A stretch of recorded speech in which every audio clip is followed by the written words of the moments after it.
There is a barn in rural Ohio that nobody had opened in almost 40 years. Not because it was hidden, not because anyone forgot it was there. It sat at the edge of a property that 3 generations of the same family had lived on, visible from the kitchen window every single morning, and still nobody went near it. It stayed shut because everyone in that family had made a silent agreement, without ever once saying it out loud, that some doors are better left closed. Then, in the fall of 2019, an 83-year-old woman named Eleanor Marsh stood in front of those doors with a key she hadn't touched since 1979, her hand shaking slightly in the cold, and she finally decided it was time to find out if the past was still alive in there or if it had simply rotted away with everything else. What her grandson found when he pried those doors open would end up changing the way an entire family understood a man they thought they knew, because sitting under 4 decades of dust, wrapped in a canvas tarp that had practically fused to the metal underneath it, was a motorcycle. And that motorcycle was about to force this family to finally talk about the one subject they had spent 40 years running from. By the end of this story, you are going to understand why a piece of rusted metal sitting in the dark for 40 years can hold more truth than any conversation ever could. To understand why that barn stayed sealed for so long, you have to go back to 1974 to a 22-year-old named Walter Marsh, Eleanor's husband, a man who had just come home from 2 tours he never once talked about. Walter wasn't the kind of man who processed things out loud. He came back quieter than he left. He flinched at car doors slamming. He stopped sleeping through the night, and most mornings Eleanor would find him already awake before sunrise, sitting at the kitchen table, staring at nothing in particular. The only place his family ever saw him look like himself again, the only place the tension seemed to actually leave his shoulders, was on the back of a motorcycle. He saved almost every dollar he made, working double shifts at the mill for 8 straight months to buy it brand new from a dealership 2 towns over, a gleaming, torquey inline 4 that represented everything the motorcycle world was becoming in the early 70s, fast, loud, and a little bit reckless. When he finally rolled it into the driveway for the first time, his younger brother Tommy, 16 years old and completely obsessed with anything that had an engine, came sprinting out of the house so fast he tripped over the porch steps and scraped his knee open on the gravel. He didn't even notice. He just stood there staring at that machine like it had fallen from the sky. Walter and Tommy built something on that motorcycle that neither of them had ever really had before, a friendship. A language that didn't require Walter to explain what he'd seen overseas, because some things simply cannot be explained. They can only be ridden away from, even if just for an afternoon. Every single Sunday, without fail, the 2 of them would take that bike out past the county line, sometimes racing each other down empty back roads, sometimes just riding in total silence with nothing but the engine between them and the wind. There was one particular stretch of road, a long, open straightaway, just past the old grain elevator, where Tommy always begged to take the throttle himself, and Walter always let him, laughing every time his little brother whooped at the top of his lungs over the sound of the engine. Eleanor used to tell people that motorcycle did more for her husband's heart than any doctor in the state of Ohio ever could. For the first time since coming home, Walter laughed. He teased his little brother mercilessly about girls and grades and everything in between. He was, for a few hours every single week, simply a young man again, instead of a soldier trying to figure out how to keep living in a body that remembered things his mind was still trying to forget. And then, on a Sunday morning in June of 1979, everything fell apart. Walter and Tommy were riding their usual route, the same back roads they had ridden together 100 times before, when they hit a stretch of road just past Miller's Creek that dropped sharply downhill into a blind curve, a section they had taken carefully every single time before that day. Walter was riding ahead, the way he always did on that particular stretch. He heard the sound before he understood what it meant. A high, screeching sound followed by silence. A sound he would spend the rest of his life trying not to hear again in his sleep. He turned around in time to see his brother's motorcycle go off the edge of that curve and disappear down the ravine in a spray of dirt and broken brush. Tommy died before the ambulance ever arrived. What happened in the weeks after is something Eleanor still finds hard to talk about, even now, even after everything. Walter did not cry at the funeral. He stood there in his one good suit, jaw locked, staring at a casket that was far too small for how big Tommy's presence had always felt in their house. He did not speak about his brother again for years, not to Eleanor, not to his own children later on, not to anyone. He simply drove that motorcycle into the barn behind their house, the same one his brother had loved more than anything in the world, and he locked the doors himself with a padlock he bought the very next day. He told Eleanor, in the only real sentence he ever said out loud about that day, that if he had let Tommy ride in front like he always begged to, instead of making him trail behind on that stretch of road, his little brother might still be alive. He carried that single sentence like a stone lodged in his chest for the next 40 years, and nobody in that family was ever allowed to open that barn again. Not out of anger. Out of grief so heavy it had calcified into something that looked, from the outside, a lot like silence. Walter passed away in the spring of 2019, 86 years old, having never once set foot back inside that barn in 4 decades. Not for a tool, not for storage, not even during the worst winters when every other outbuilding on the property got used for something. It was only after burying her husband beside the brother he never forgave himself for losing. That Eleanor finally found the strength to do the one thing Walter never could in 40 years of trying. Her grandson, a 26-year-old mechanic named Josh, was the one who actually broke the padlock, because the key Eleanor had kept safe all those years no longer fit a lock that had rusted itself into a completely different shape.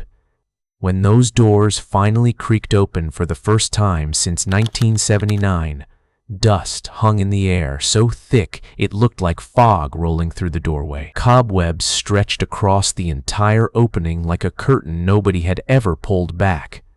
And underneath a tarp stiff with age, exactly where Walter had left it 4 decades earlier, sat the motorcycle.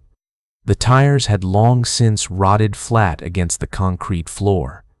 The chrome had dulled into something closer to bone. Mice had clearly made a home somewhere in the seat foam over the years. But it was all there, untouched, frozen in a single moment from 4 decades earlier, like a photograph nobody had ever developed. Josh stood there in silence for almost a full minute before he even reached out to touch it, because something about the way it had been left, tarp folded neatly, kickstand carefully down, told him this wasn't just abandoned, this was buried. And that alone would have been enough of a story. A perfectly preserved piece of 1970s motorcycle history, forgotten in a barn for 40 years, is exactly the kind of thing collectors dream about finding. That alone would have made this video worth making. But that is not what actually shocked this family. What shocked them was what Josh found tucked inside the leather saddlebag still strapped to the back of that motorcycle, a saddlebag Walter apparently never once opened in 40 years, either because he couldn't bring himself to, or because some part of him already knew what was inside and wasn't ready to face it. It was a small rusted metal box, the kind of thing you might keep fishing tackle in, and inside it were letters. Handwritten letters, in a 16-year-old's messy, uneven handwriting, addressed to Walter. Tommy had apparently been writing his brother letters that entire summer, the kind of thing teenage boys don't usually do. Little notes he planned on leaving around the house as jokes, thank yous. He never quite worked up the nerve to say out loud. One of them talked about a plan the two of them had been building for over a year, a cross-country trip they were saving up for together, all the way to California, just the two of them and that motorcycle, with a hand-drawn map of the route folded up alongside it. Another one simply said, in the plain, unpolished way only a 16-year-old can manage, that Tommy thought his big brother was the toughest, kindest man he had ever known, and that he wasn't scared of anything in the world as long as Walter was riding in front of him. Eleanor read that last line 4 times before she could say anything at all. Her hands were trembling by the 3rd time. But there was something else in that box, something that changed everything Walter had believed for 40 straight years. Underneath the letters was a folded piece of paper that had clearly been opened once, glanced at, and never looked at again. It was a manufacturer's recall notice, dated just 11 days before the accident, informing owners of that exact model and year that a defect had been identified in the rear brake assembly, one capable of causing sudden failure under hard braking on steep downhill declines, precisely the kind of curve that took Tommy's life. It had been mailed to their address that spring. It had been signed for at the front door, and in the chaos and grief of that summer, buried under funeral arrangements and a family that had completely fallen apart overnight, it had never actually been opened and read. Walter never knew it existed. He spent 40 years believing that his own choices, his own instincts as an older brother, had killed Tommy, when the truth, sealed inside a barn he refused to enter, was that the motorcycle itself had already been recalled for the exact failure that took his brother's life 11 days before it happened. He was never at fault. Not for a single second of those 40 years. And he never got to know that. Eleanor sat in that dusty barn for nearly an hour after Josh handed her that notice, just holding it, thinking about every quiet, guilt-heavy year of her marriage, every time Walter flinched at the sound of a motorcycle passing on the highway outside their house, every June anniversary he spent alone in the garage instead of with his family, every birthday of Tommy's he quietly disappeared for an hour on without ever explaining why. 40 years of a good man silently punishing himself for something that was never his to carry in the first place. The family didn't know what to do with that kind of truth at first. Some truths arrive far too late to undo the damage they could have prevented, and this was one of them. But it gave them something else instead. It gave them permission, finally, after 4 decades, to talk about Tommy the way they should have been able to all along. Josh spent the next 8 months restoring that motorcycle piece by piece in his own garage. New tires, rebuilt carburetors, a hand-rubbed coat of paint matched as closely as he could research to the original factory color, and yes, a completely rebuilt braking system, the modern kind that would never fail the way the original had. He wasn't just restoring a machine for a video or for resale value.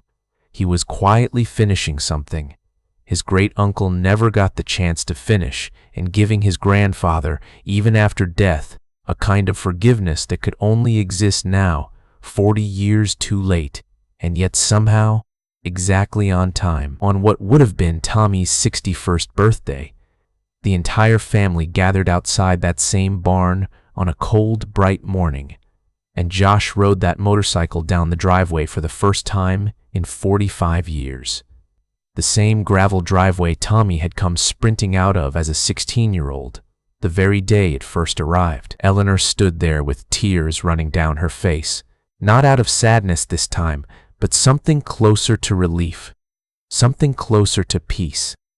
Somewhere, she said quietly to no one in particular, she believed Walter finally knew the truth too. That barn sat locked for 40 years because one family believed that silence was the only way to survive a tragedy they never really understood. But it turns out the truth was in there the entire time, waiting patiently in a rusted little box for someone brave enough to finally open the door. Some machines really are just metal and rubber and old engineering, nothing more, nothing less. But every once in a while, one of them turns out to be something else entirely, a time capsule holding the one piece of truth that could have changed everything, if only someone had opened it 40 years sooner. If a story like this one hit you the way it hit me while I was putting it together, then you already understand why these old machines matter so much more than horsepower figures and top speeds and quarter-mile times. They carry people inside them. They carry the versions of us that existed before grief got a chance to rewrite the story. Stick around, because there are stories like Tommy and Walter's sitting forgotten in barns and garages all over this country right now, gathering dust, waiting for someone brave enough to finally turn the key, and I intend to keep finding them, one barn at a time.